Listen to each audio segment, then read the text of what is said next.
Doctor Ram Manohar Lohia ji, Kamaraj जी, कृपलानी जी और नानाजी देशमुख कहते थे कि पान क्यों सड़ा, घोड़ा क्यों अड़ा, रोटी क्यों जली, डेमोक्रेसी करप्ट क्यों हुई, चूंकि प्रत्याशियों को पलटा नहीं गया। आपको बताना है, उस रणनीति को भाजपा ने अपनाया। भाजपा ने क्या किया, जो प्रत्याशी काम नहीं कर पा रहे थे, नए लोगों को मौका दिया। आप समस्या ये आती, नए में किसको मौका दिया जाए। कांग्रेस ने हमेशा गलती की, अपने चमचों को मौका दे दिया। बीजेपी ने क्या किया, उनको मौका दिया जो जमीन के थे, साधारण कार्यकर्ताओं को, जिन्होंने सोचा नहीं था। मैं आपको बता रहा हूँ, बांसुरी स्वराज इसलिए नहीं कि उनकी बेटी हैं, बांसुरी स्वराज ने बीजेपी में काम किया। मैं आपको क्लियर कर दूं, हरियाणा की महाधिवक्ता है। सबसे जो वैसा स्टेटमेंट दिया है ताकि उनकी कहीं से भी, चाहे अंडमान निकोबार द्वीप से टिकट दिला दो, ये लक्षद्वीप से दिला दो, बेचारी सुप्रिया सिन्हा वो लगी हुई है कांग्रेस से। वो लगातार कह रही है कि वो मोदी जी ने ठीक नहीं किया और उनके टिकट काट दी और हर्षवर्धन जी की काट दी। इन तमाम लोगों की असलियत ये है कि अगर उनको यही है तो उनसे पूछो सोनिया जी की टिकट क्यों काट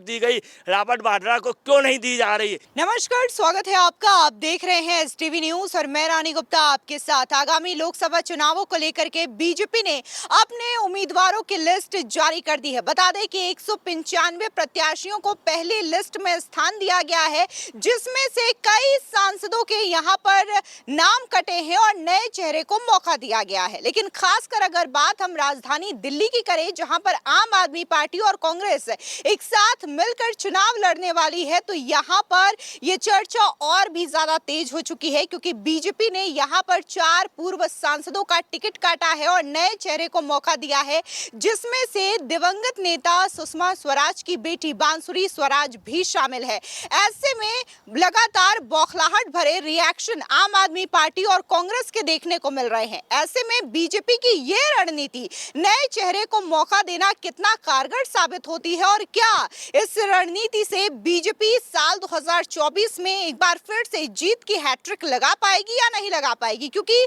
बार बार ये दावा किया जा रहा है कि इस बार एनडीए 400 पार सीटें लाएंगे। ऐसे में इस मुद्दे पर विस्तार से चर्चा करेंगे। हमारे साथ मौजूद हैं इस वक्त वरिष्ठ पत्रकार अजय जी। सर, स्वागत है आपका। क्या लगता है आपको, बीजेपी ने जो 195 उम्मीदवारों की पहली लिस्ट जारी की है और खासकर दिल्ली को लेकर के अगर हम बात करें, तो जो नए नए नाम सामने आए हैं, इसमें अगर हम पुराने प्रत्याशी देखें तो वो एक है मनोज तिवारी। इसके अलावा नए लोगों को मौका दिया गया है, खासकर बांसुरी स्वराज की भी चर्चा यहाँ पर तेज हो रही है। क्या कहेंगे इसको लेकर के?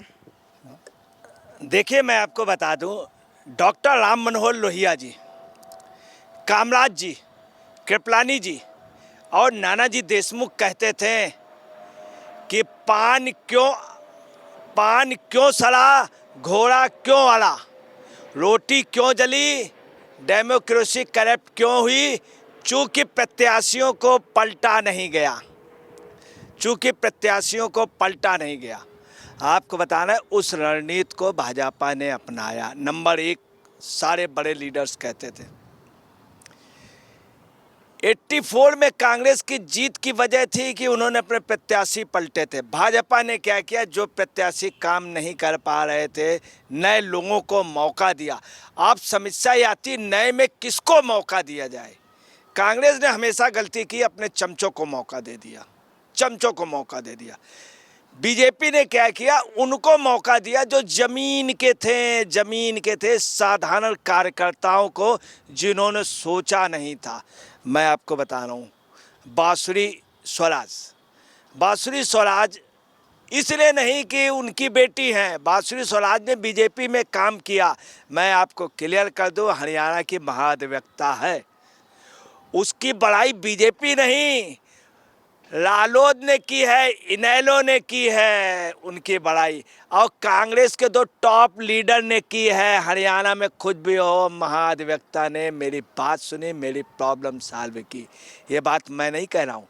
अभी आपको बता रहे नेशनल मुद्दे पे कई मुद्दे हुए हरियाणा पे, पहलवानों का बवाल हुआ, किसानों का हुआ, तमाम उस पे आपको बता रहे हैं कि बांसुरी स्वराज के प्रत्येक एक्शन को बीकेओ ने भी पसंद किया। भारतीय किसान यूनियन ने कहा कि वास्तव में उनकी ट्रांसपेरेंसी है। दूसरी आपको बता रहे हैं बांसुरी स्वराज विदेशों से पढ़ी, ला की टॉप की डिग्री की, कई कंट्रियों में उन्होंने किया, ऑक्सफोर्ड से उनको बारटला मिला, लगातार बीजेपी में लगी हुई हैं, उनकी मेहनत देख के दिया गया। इसके अलावा आपको बताना है कि शेहरावत सादा एक सिंपल कार्यकर्ता, वो खुद ताजुब मान गई कि मुझे विश्वास नहीं हो रहा, मैं कभी सोच नहीं सकती हूँ मुझे इतना बड़ा प्राइज़। कमलजीत शेरावत का यही कहना है कि मुझे इतना बड़ा प्राइज़ और पश्चिमी दिल्ली के लिए दे दिया गया।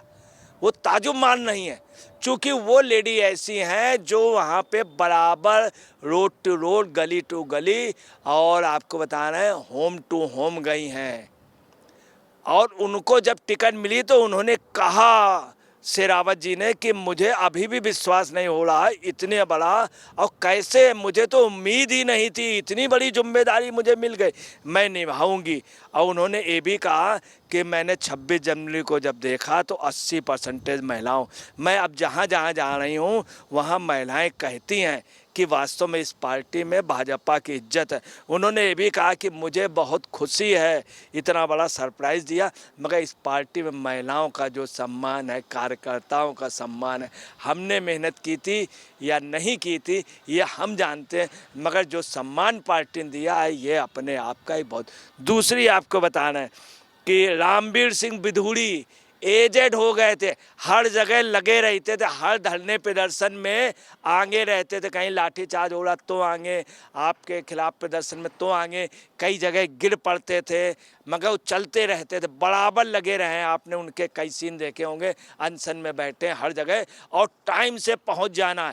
इस एज के बावजूद भी राम सिंह बिधूड़ी के बारे में कहा जाता था बुजुर्ग हो गए हैं, मगर टाइम से, एज का एज उन्होंने जवानों को भी दिया।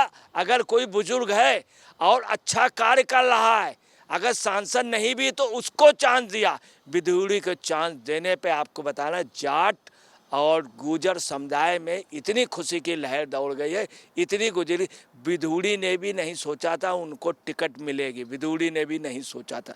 आपको बता रहे एक से एक अच्छी। तीसरी आपको बता रहे चांदनी चौक में ट्रेडर्स जो चीफ इंजीनियर रहा हो, ऐसा चीफ इंजीनियर जो स्कूटर में धर के लेबर और साथ में खाना खाते थे, कहीं पे कुछ खुद रहा वहाँ नीचे उतर जाते थे, ऐसे व्यक्ति प्रवीण खंडेलवाल को दिया है। दूसरी आपको बता रहा है प्रवीण खंडेलवाल ने कोरोना में 10-15 साल से, मैं आपको बता रहा हूँ, चांदनी चौक में लाल किले से ले करके और बल्ली मरान तक सब जगह जो सफाई है, लोग पैदल चलते हैं, कोई गाड़ी कोई रिक्शा नहीं चलता, कोई कार अंदर नहीं ले जा सकता, लोग पैदल।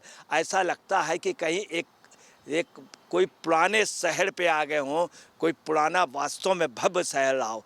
उसमें आपको बताना है सबसे बड़ा योगदान इनका प्रवीण खंडेलवाल का है।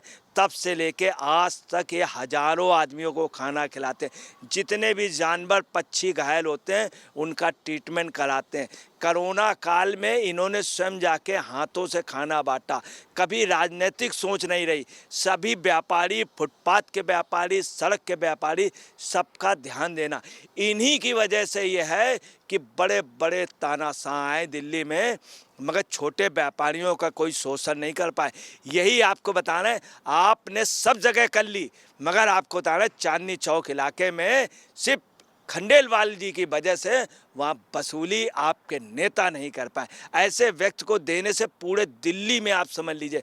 तो बीजेपी ने कुछ भी किया हो, आपको बता रहे हैं छोटे कार्यकर्ता को भी दिया, जो ज़मीनी कार्यकर्ता, ऐसा नहीं बुजुर्गों को पूरी उपेक्षा, अगर कोई बुजुर्ग है अच्छा कार्य कर रहा उसको दिया। अब मनोज तिवारी को आपको बता रहे हैं जो दिया है, मनोज तिवारी को भी बहुत अच्छा लगा। पूर्वी समाज का, उत्तर प्रदेश, बिहार, इन सब जगह का अच्छा नेतृत्व है। मनोज तिवारी बराबर जुटे रहें, बराबर जुटे हैं। इसके अलावा आपको बता रहे हैं जो 2 कैंडिडेट और नहीं मिले, उन्होंने खुद अप्रोक्ष रूप से चुनाव लड़ने के लिए पार्टी नेतृत्व को मना कर दिया था। अब मनोज तिवारी के खिलाफ जो है, आप पार्टी ने प्रत्याशी नहीं उतारा, चूंकि आप प्रत्याशी जान रहा था कि हम हार जाएंगे। आप में यहाँ पे सिर्फ केजरीवाल गुट दिल्ली में लड़ रहा। अब आपको बता रहे हैं जो ये 5 किए हैं, 4 इन्होंने चेंज किए हैं, 5 ये जीतेंगे, दूसरा 2 जो और दिए जाएंगे वो भी वो जीतेंगे। आपके कैंडिडेट हारेंगे, कांग्रेस के कैंडिडेट। भरद्वाज ने कहा है कि ये परिवारवाद हुआ। ये परिवारवाद नहीं है, उनको मरे हुए काफ़ी साल हो गए हैं, उनके उस पर नहीं, उन्होंने टिकट के लिए इनको आगे नहीं किया था सुषमा स्वराज ने, या नहीं स्वराज कौशल ने किया, ये अपनी प्रतिभा से आई। और आप अगर यही अब कह रहे हैं भरद्वाज जी, तो आपने कहा था हम ट्रेन चलाएंगे अंदर जिसमें आप सफ़र करेंगे, कहाँ है आपका वादा? ट्रेन का कहाँ है? और आप ये कह रहे हैं कि टिकट काट दी गई इन लोगों की, तो भैया अगर टिकट काट दी गई है तो अपने आका जी से कहिए कि वो वहाँ से लड़ जाए। बनारस से पहले लड़े थे, अब केजरीवाल जी यहाँ से रिजाइन करें, वहाँ लड़ जाए, या आप लड़ जाएं, या मारलेना जी को लड़ा दीजिए बनारस से। इसके लिए आप तैयार नहीं हैं। कुल मिलाकर के दूसरी आपको बता रहे सबसे जो वैसा स्टेटमेंट दिया है ताकि उनकी कहीं से भी, चाहे अंडमान निकोबार द्वीप से टिकट दिला दो, ये लक्षद्वीप से दिला दो, बेचारी सुप्रिया सिन्हा वो लगी हुई है कांग्रेस से। वो लगातार कह रही हैं कि वो मोदी जी ने ठीक नहीं किया और उनके टिकट काट दी और हर्षवर्धन जी की काट दी। इन तमाम लोगों की असलियत ये है कि अगर उनको यही है तो उनसे पूछो सोनिया जी की टिकट क्यों काट दी गई, सोनिया जी को क्यों काट दी गई, रॉबर्ट वाड्रा को क्यों नहीं दी जा रही। आपको बताना है प्रियंका जी को बनारस से लड़ें। और ये जो सीनेत जी हैं शायद इनकी टिकट पक्की हो जाए, ये अपने नंबर बढ़ा रही हैं। इनको वर्धन साहब बहुत बड़े लीडर थे, वो सांसद बने थे मगर वो पहली बार में जीत गए थे। इनके लिए ये अपना पक्की कर रहे हैं, कहीं से टिकट मिल जाए। कुल मिलाकर के हम आपको बता रहे हैं भाजपा के लिए बहुत अच्छी पोजीशन है, पूरी सीटें जीतेगी, इसमें कोई भी डाउट नहीं है और बहुत अच्छा मैसेज गया है पूरे देश में। फिलहाल इस पूरे मामले को लेकर के अजय पत्रकार जी ने अपनी राय रखी है। इस खबर पर आपकी भी जो राय हो हमारे कमेंट सेक्शन में जरूर बताएं। धन्यवाद।